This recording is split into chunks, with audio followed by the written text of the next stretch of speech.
پھر اس کے بعد ایک صاحب ہیں جن کا نام ہے خالد احمد انصاری، اور ان سے بھی نہ میں ملا ہوں، لیکن ان کا ذکر میں نے اپنے دوست سہیل فینسی سے بہت سنا ہے۔ خالد صاحب جو ہیں وہ انہوں نے جان ایلیا کے ساتھ جو رفاقت تھی اس کا صحیح حق ادا کیا۔ تو جان صاحب کی جو دوسری کتاب تھی یعنی، اس کے بعد جان صاحب کی جتنی کتابیں ہیں وہ سب ان کی کاوش سے جو ہے وہ چھپی، اور اس کے بعد جان صاحب کی نثر کی جو ایک سمجھ لیجیے کلیات سمجھ لیں، تقریباً میرا خیال اس میں ہر چیز شامل ہے، فرنود کے نام سے وہ انہوں نے چھپوائی، تو وہ بھی میری لائبریری میں جو ہے وہ موجود ہے۔ تو جان صاحب کی نثر لوگوں تک پہنچی نہیں، کیونکہ وہ باقاعدہ کوئی کالم اخبار میں نہیں لکھا کرتے تھے جیسے کہ ان کے بھائی سمرو بھی لکھا کرتے تھے، اور میں نے کہا کہ جان صاحب جو ہے وہ پی آر کے یا پبلک ریلیشنز کے آدمی بھی نہیں تھے۔ وہ تو اس پہ ڈاکٹر صاحب کچھ آپ پڑھنا چاہیں گے نثر؟ جی، اب میں صرف آپ کو، میں نے کہا کہ بات تو بہت مطلب یہ کہ طویل ہو سکتی ہے جان صاحب کی نثر پہ، لیکن میں مختصراً، اور یہ آپ کے اس سوال جو پاکستان کے جان صاحب مخالف تھے یا نہیں، اس سے بھی جو ہے وہ تھوڑا سا جڑ جائے گی یہ بات، تو تھوڑا سا وقت ہوگا۔ اچھا، جان صاحب نے اپنا ایک ہمزاد جو ہے امیجنری تصوراتی ہمزاد جو ہے وہ کریٹ کیا تھا، تخلیق کیا تھا، اس کا نام نشیان رکھا تھا، اور اپنی نثر میں وہ اس کے ساتھ مکالمے میں جو ہے نا وہ گفتگو میں جو ہے نظر آتے ہیں، وہ ایک بڑی کمال بات ہے۔ اب دیکھیے وہ کہتے ہیں کہ ان دنوں پہلے سے کچھ زیادہ ہی یہ بات سننے میں آتی ہے کہ پاکستان غلط بنا تھا، اور یہ بات بہت ہی روح فرسا بات ہے۔ ایسا نہیں ہے کہ کسی خاص گروہ کے کچھ لوگ یہ بات کہتے ہیں، یہ بات پاکستان کے مختلف گروہوں سے تعلق رکھنے والے لوگوں کی زبان سے سنی جاتی ہے۔ ہاں، یہ ایک ہمت افزا بات ہے کہ لوگوں کی اکثریت اس طرح نہیں سوچتی، مگر اس سے کوئی فرق نہیں پڑتا۔ یہ بات پوری سنجیدگی کے ساتھ سوچنے کی ہے کہ کچھ لوگ بھی اس طرح کیوں سوچتے ہیں۔ شاید ہی کوئی ایسا ملک ہو جس کے لوگ یہ کہتے ہوں کہ ہمارا ملک غلط بنا تھا۔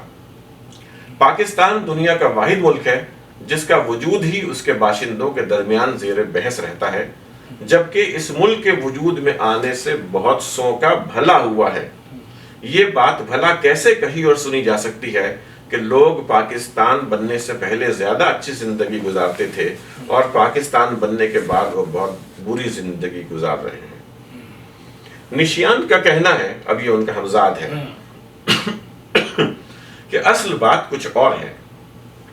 اصل بات یہ ہے کہ ہندوستان اور پاکستان کے لوگوں نے آزادی سے جو امیدیں وابستہ کی تھیں وہ پوری نہیں ہوئی، اور یہی مسئلہ ہے۔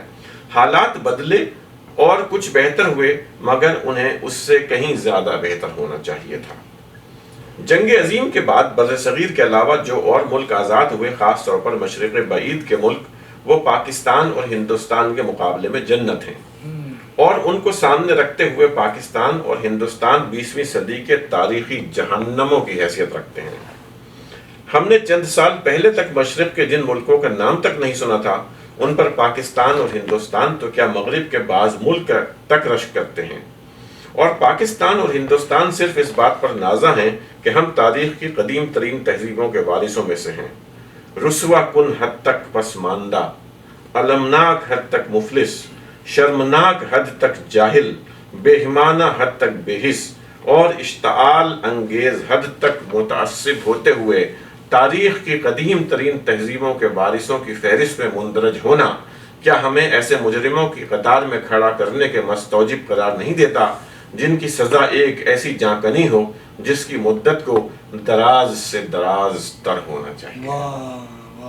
تو اب یہ بتائیے کہ وہ آدمی جو پاکستان کے بارے میں انتہائی حساس ہے اور انتہائی محبت رکھتا ہے، وہ ہی ایک ایسی نثر اور ایسی بات جو ہے وہ لکھ سکتا ہے، اور بلکہ اس میں انہوں نے ایگزسٹنس پہ سوال اٹھایا ہی نہیں، وجود پہ پاکستان کے سوال اٹھایا ہی نہیں، وہ تو بلکہ کہہ رہے ہیں کہ بڑی عجیب بات ہے کہ ہم آج تک اسی مسئلے میں جو الجھے ہوئے ہیں۔ بالکل بالکل، تو میرا خیال ہے کہ لوگوں کو جواب مل گیا ہوگا۔ بالکل ڈاکٹر صاحب، کافی ہم جو ہے وقت کی جو ہے وہ قلت کا سامنا ہے، جلدی سے ہم نے ریپ اپ بھی کرنا ہے شو کو، تو زیادتی ہو جائے گی۔ جان صاحب کے اوپر اتنی ہم نے بات کی، 3 ایپیسوڈ ہو گئے، تیسرا ایپیسوڈ تو خیر ہم بہت ہی وہ محظوظ ایسے ہوئے شاعری میں کہ اس طرح پہ ہم نے کئی منٹ ہم نے بات کی، زیادتی ہوگی کہ اگر ہم سلیم جعفری صاحب کا ذکر نہ کریں۔ کیا بات کی، یہ تو آپ نے میرے دل کا تار چھیڑ دیا. جاتے جاتے سلیم جعفری صاحب کو کیسے بھول سکتے ہیں؟ جان صاحب کا ذکر ہو، دبئی کے مشاعرے نہ ہو، سلیم جعفری صاحب کی وہ نظامت نہ سامنے آئے تو پھر کیسے بات بنے گی؟ دیکھیے جان صاحب کو دوبارہ زندہ کرنے میں اور جان صاحب کو ہم سے متعارف کرانے میں اور لوگوں تک لانے میں اور جان صاحب کے کلام کو منصہ شہود پر لانے میں سلیم جعفری کا بہت بڑا کردار ہے. سلیم جعفری نہ ہوتے تو شاید جان ایریا بہت سارے دیگر شعراء کی طرح گمنامی کی زندگی گزارتے اور گمنامی کی موت مر جاتے. یہ سلیم جعفری اور دیگر رفقا کار، انور شعور صاحب جس میں جناب معراج رسول صاحب، جمال احسانی صاحب اور بے شمار نام ہیں. جان صاحب نے سب کو نام کے ساتھ یاد کیا، مگر یہ وہ خاص لوگ ہیں. اور ایک اور بہت بڑے مختصر کہانی نگار اور بہترین گیت نگار صاحب ہیں اسد محمد خان صاحب. یہ وہ لوگ ہیں کہ جو اگر نہ ہوتے تو جان صاحب جو ہے وہ شاید گمنام ہی رہ جاتے. ابھی جو کتاب شاید ہے اس کا جو دیباچہ ہے، اس کا دیباچہ 200 سے زائد صفحات کا تھا اور اس کو جناب انور شعور صاحب نے مختصر کر کے جو ہے چھاپا. اور میری بڑی خواہش ہے کہ کاش وہ اس پورے دیباچے کو کبھی ایک الگ کتابچے کی صورت میں شامل کریں. تو جناب سلیم جعفری کا یہ اردو زبان پر، اردو جاننے والوں پر، اردو لکھنے پڑھنے والوں پر اور خاص طور سے پاکستان کے لوگوں پر یہ بڑا احسان ہے کہ انہوں نے جان صاحب کو دوبارہ، آپ سمجھ لیجئے کہ وہ زندگی کی طرف لے کر کے آئے. اور کیا کہتے ہیں، سلیم جعفری صاحب کی جب رحلت ہوئی تو جان صاحب کے لیے بہت بڑا صدمہ تھا. اور جان صاحب کی بڑی خوبصورت نظم ہے، وہ میں نے آپ کو اپنی گرین ڈائری میں دکھائی بھی تھی کہ سلیم بحر فنا میں اتر گیا ہے تو، خوشی یہ ہے مجھے برباد کر گیا ہے تو. تو ان کی موت ایک بہت بڑا سانحہ تھی. دو لوگوں کی اموات نے جان صاحب کو بڑا متاثر کیا. ایک جناب جمال احسانی صاحب اور ایک سلیم جعفری صاحب. بے شک. اور جو دبئی کے بارے میں جان ایریا صاحب کہنے لگے کہ یہ تو میرا امروہہ ہے، میرا لاہور ہے، میرا کراچی ہے. اور جو بڑی آخری ان کے جو کچھ مشاعرے ہیں بڑی انہوں نے محبت کا اظہار کیا دبئی سے. اور جو دبئی دیکھیں میں بات کرنا چاہتا تھا لیکن وہ بس وہ اتنی، میں نے کہا نا جان صاحب کے حوالے سے اتنی باتیں ہیں کہ وہ جو ان کے ڈرامائی انداز تھا، دیکھیں ان کا ڈرامائی انداز اس قدر تھا کہ میں آپ کو جیسے مثال دیتا ہوں کہ وہ ایک جگہ اپنے بھائی رئیس امروہی کے بارے میں لکھتے ہیں کہ کاش میں انہیں قتل کر سکتا. یہ ان کی کتاب کے دیباچے میں لکھتے ہیں. ہاں، وہ بے پناہ محبت کا اظہار کر رہے ہیں اور اس محبت کے اظہار میں انہیں ایک اینگل ایسا نکالا ہے. اسی طرح جو ہے وہ ایک جلوس نکلا کرتا تھا، جو ہے وہ کراچی میں ایک جگہ ہے رضویہ سوسائٹی، وہاں سے جو امام بارگاہ ہے وہاں سے ایک جلوس نکلا کرتا تھا. جان صاحب جب تک صحت نے ساتھ دیا تو وہ اس میں شریک ہوتے تھے. تو وہ ایک مرتبہ انہوں نے کسی سے کہا کہ خون حسین کی قسم میرا جی چاہتا ہے وہ اپنے کسی محبوبہ کا نام لیا کہ اس کو قتل کر کے اس کا خون جو اس پہ چھڑک دوں سلام پہ. تو جان صاحب کی زندگی میں جو ڈرامائیت تھی نا، تو وہ ڈرامائیت وہ ان کو پتا تھا کہ مشاعرے میں لوگوں کی جو توجہ ہے نا وہ کیسے حاصل کرنی ہے. تو یہ ان کا سمجھ لیجیے کہ وہ ایک بہت زبردست سیلر تھے. ہاں، ان کو اپنی شاعری جو ہے نا، لیکن یہ مجھے افسوس رہے گا اور ان کے بیشتر جو اچھے جو دوست ہیں ان کو بھی افسوس رہا کہ جان ایریا صاحب کی وہ شاعری جو مشاعروں میں پڑھی گئی وہ کافی کمتر درجے کی شاعری ہے. مثلا شرم، دہشت، جھجک، پریشانی جان صاحب پڑھنا نہیں چاہتے تھے لیکن لوگ پڑھواتے تھے. مشاعرے میں عامیانہ شعر جو ہے، جان صاحب کے بے شمار اشعار ہیں جو کہ بہت زبردست تھے اور جن کی شراکت کی جانی چاہیے، جو انٹرنیٹ پہ آنا چاہیے. جانی یہ تو عہد قبل مسیح کا ہے. ہاں وہ تو کہتے تھے، وہ امجد اسلام امجد کو بھی انہوں نے کہا کہ جانی یہ تو عہد قبل مسیح کا ہے. کہیں کسی اور جگہ پہ کہا یہ تو میں نے پیدا ہونے کے 15 دن کے بعد ہی لکھا تھا. تو اس طرح کی جو بات ہے، تو جان صاحب کا جو کہانی ہے، کہانی کا جو خلاصہ ہے جان صاحب کی اپنی زبان میں، بس وہ کہتے ہیں کہ اس کا فراق بھی زیاں، اس کا فراق بھی زیاں، اس کا وصال بھی زیاں، اس کا وصال بھی زیاں، ایک عجیب کشمکش حلقہ بے دلاں میں ہے. ایک عجیب کشمکش حلقہ بے دلاں. بس ایک عجیب کشمکش حلقۂ بے دلا میں ہے، اور ڈاکٹر صاحب اسی کے ساتھ آج صورت نگاراں خواب کے سیریز کا اختتام ہوا جاتا ہے. ناظرین کا ہمارے ساتھ شامل ہونے کا بیحد شکریہ، اور بہت زیادہ سپورٹ شامل رہی ونیپیگ میں لوگوں کی، اور پاکستان سے بھی ناظرین ہمارے ساتھ جڑے. بہت سارے ڈاکٹر صاحب کے طلباء ہمارے ساتھ شامل ہوئے ٹرانسمیشن میں. آپ سب کے ہم مشکور ہیں. اب ہم چاہتے ہیں کہ ہم اس سلسلے کو اب آگے بڑھائیں. جان ایلیا صاحب کے اوپر ہم نے مفصل بات کی ہے. اب ہم چاہتے ہیں کہ دیگر شعراء اور اردو ادب کے دیگر خود خدمت گزاروں کو بھی اب ہم پروموٹ کریں اور ان کی بات کریں اور ان کو سمجھیں بھی، ڈاکٹر صاحب سے پڑھیں بھی، آپ کے سامنے بھی لے کر آئیں، کچھ آپ کے سوالات کا جواب بھی دے سکیں. تو لہٰذا ہمیں لکھ کر بتائیے کہ آپ کیا چاہتے ہیں کہ ہم اب آگے کس شاعر کی بات کریں، تاکہ ہمیں ایک طرح سے آپ کا بھی جو انٹرسٹ ہے، جو آپ کی دلچسپی ہے، اس کا بھی ہمیں مکمل طور پہ ہمیں اس کا ادراک ہو جائے، اور پھر ہم اپنا فیصلہ جب اس میں اپنی سوچ میں جب ہم آپ کی سوچ شامل کریں گے تو ایک اچھا فیصلہ کر سکیں گے کہ اب ٹرانسمیشن آگے کیسے چلائی جائے. کیا خیال ہے ڈاکٹر صاحب؟ جی ضرور. مطلب میں چاہتا ہوں کہ لوگ کریں. تو ابھی تک جتنا دیکھیں، ایک تو آپ نے بات کی کہ میرے طلباء کے حساب سے کے بارے میں، تو الحمدللہ بے شمار طلباء و طالبات ہیں پوری دنیا میں پھیلے ہوئے ہیں. میرا فخر ہے، اور مجھے اس سے غرض نہیں ہے کہ وہ مجھے یاد رکھتے ہیں کہ نہیں. میں نے ان کو یاد رکھا ہوا ہے اور ان کے لیے دعا کرتا ہوں. اور وہ اس میں سے بے شمار لوگ ہیں جو میرے ساتھ جڑے ہوئے ہیں. دوست احباب ہیں بہت پرانے اور اچھے پڑھنے لکھنے والے. تو انہوں نے اس سلسلے کو دیکھا، اس کی جو ہماری خامیاں ہیں، جو غلطیاں ہیں. لائیو ٹرانسمیشن سے کچھ جو ہے نا مسائل ہوتے ہیں. بعض جگہ آواز کٹ جاتی ہے، بعض جگہ شعر پورا نہیں ہوتا. تو ان چیزوں کی طرف اشارہ کیا. تو ہم انشاءاللہ کوشش کریں گے اس کو بہتر کرنے کی. تو ابھی تک جو لوگوں نے کہا اس میں میر تقی میر پر بہت لوگوں کی فرمائش ہے، لیکن میر صاحب پر بات کرنے کے لیے بڑا حوصلہ چاہیے. منیر نیازی صاحب کا نام ہے، ٹھیک ہے، اور میرے ذہن میں خود کچھ جو ہے وہ کافی سارے نام ہیں. آپ کے وہ اسٹوڈنٹ نے علامہ اقبال صاحب کے اور حوالے سے بھی، اقبال صاحب پر بھی، جی علامہ اقبال پر بھی جو ہے کافی لوگوں نے کہا ہے. تو انشاءاللہ دیکھیے کہ ہم، میرا خیال ہے کہ ایک ہفتے میں جو ہے وہ ہم اناؤنس کر دیں گے کہ ہم کس شاعر پر جو ہے وہ اگلے پروگرام میں بات کریں گے. اور آج کے پروگرام میں تھوڑی سی میری طرف سے معذرت سب لوگوں سے کہ کچھ حالات کی وجہ سے کچھ ذہنی رو ٹھیک نہیں تھی. تو وہ جو اسپارک ہونا چاہیے وہ شاید آج آپ کو نظر نہ آئے. لیکن ہماری کوشش یہ ہے کہ بہرحال کچھ نہ کچھ گفتگو ہو علم پر، ادب پر، اور لوگ کچھ سیکھیں، اور یہ سلسلہ جو ہے صدقہ جاریہ بنے. تو آپ سب سے دعاؤں کی درخواست ہے. بہت شکریہ. بہت شکریہ ڈاکٹر صاحب، اور اللہ حافظ. آپ کا میزبان اپنے اور اپنے گرد و نواح تمام لوگوں کا خیال رکھیں، اور ہمارے ساتھ ایک بار پھر جڑیں جب ہم اس ٹرانسمیشن کا باقاعدہ آغاز کریں گے 2 ہفتے بعد اسی ٹائم پہ اور اسی جگہ پہ. آپ کا میزبان اجازت چاہتا ہے. اللہ حافظ.